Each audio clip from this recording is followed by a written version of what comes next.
আসসালামু আলাইকুম রহমতুল্লাহি ওয়া বারাকাতুহু। কোরআন তেলাওয়াত শুনুন এবং শিখুন চ্যানেলে আপনাদেরকে স্বাগত।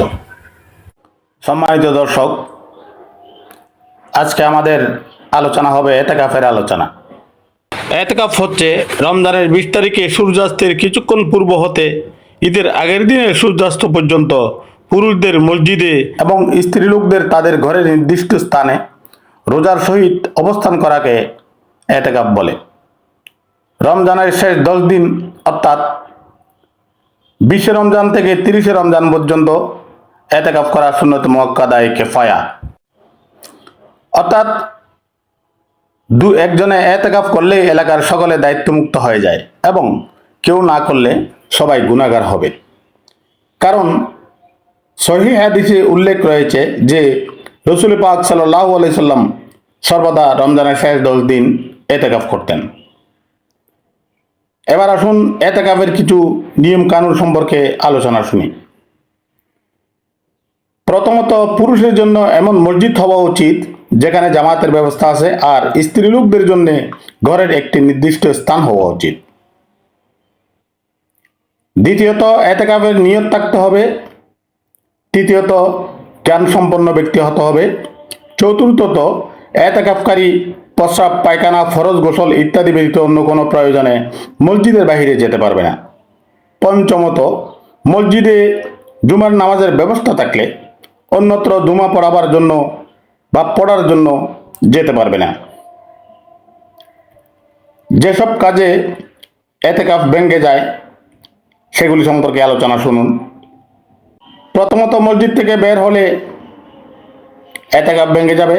দ্বিতীয়ত, এতেকাফ অবস্থায় দুনিয়াবি বা অনর্থক কথাবার্তা বললে এতেকাফ ভেঙে যাবে।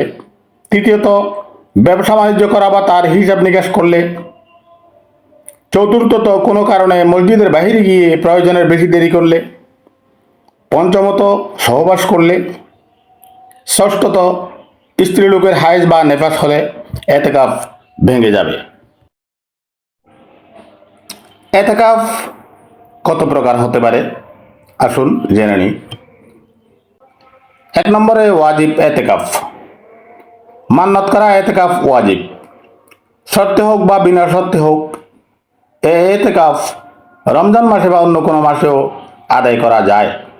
ওয়াজিব এতেকাফের জন্য রোজার শর্ত রয়েছে, অর্থাৎ ওয়াজিব এতেকাফের সময় রোজা রাখতে হবে। দ্বিতীয়ত, সুন্নতে মুআক্কাদায়ে এতেকাফ। রমজানের শেষ 10 দিন এতেকাফ করা সুন্নতে মুআক্কাদা।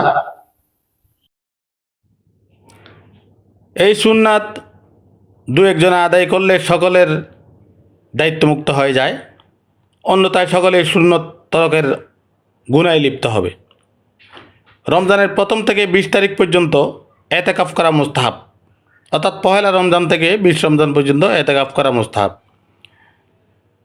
3 নম্বরে নফল এতেকাফ। মান্নত ছাড়া রমজান ব্যতীত অন্য যে কোনো সময় এতেকাফ করা নফল এতেকাফ। লাইলাতুল কদর। এতেকাফকারী এতেকাফ অবস্থায় ইবাদতে মশগুল থাকবে।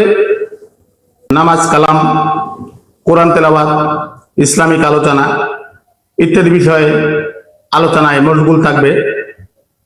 তার উপরে এতেকাফকারী 10 দিন এতেকাফের ভিতরে লাইলাতুল কদর পায়।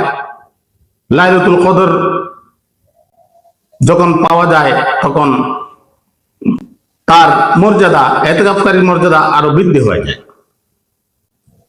আল্লাহ রাব্বুল আলামিন পবিত্র কোরআনে বলেছেন, শবে কদরের রাত্রি 1000 মাস হতে উত্তম। কত হাজার মাস হতে উত্তম তা খোদাই ভালো জানেন। নবী করিম সাল্লাল্লাহু আলাইহি সাল্লাম বলেছেন, হে বিশ্বাসীগণ, তোমরা তোমাদের অন্ধকার কবরকে রোশন ও আলোকময় করতে চাইলে লাইলাতুল কদরের ইবাদত বন্দেগীতে মশগুল থাকো। রাসূল করিম সাল্লাল্লাহু আলাইহি সাল্লাম আরো বলেছেন, যে কদরের রাত্র পাবে এবং ওই রাত্রে ইবাদত বন্দেগী করবে, আল্লাহ তাআলা তার উপর দোজখের আগুন হারাম করে দেবেন। সুতরাং এই কথার দ্বারা বোঝা যায় এতেকাফকারী স্বয়ং লাইলাতুল কদর তো পাচ্ছেই, অন্যান্য লোকের চাইতে এতেকাফকারীর মর্যাদা আরো বেশি বৃদ্ধি হয়ে যাবে। সওয়াব আরো বেশি বৃদ্ধি পাবে, তার আমল নামায় আরো বেশি বেশি সওয়াব লেখা হবে।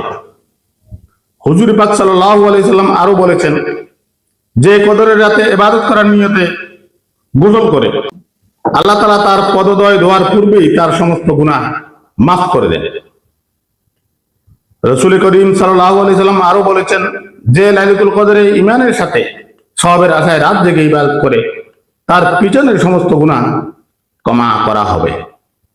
আল্লাহ রাব্বুল আলামিন ইতিকাফকারীকে এমন মর্যাদাবান করেছেন, যিনি ইতিকাফ থাকা অবস্থায় লাইলাতুল কদর পায়, অন্যান্য 10 জনের চাইতে তার মর্যাদা আরো 1000 গুণে বৃদ্ধি হয়ে যায়।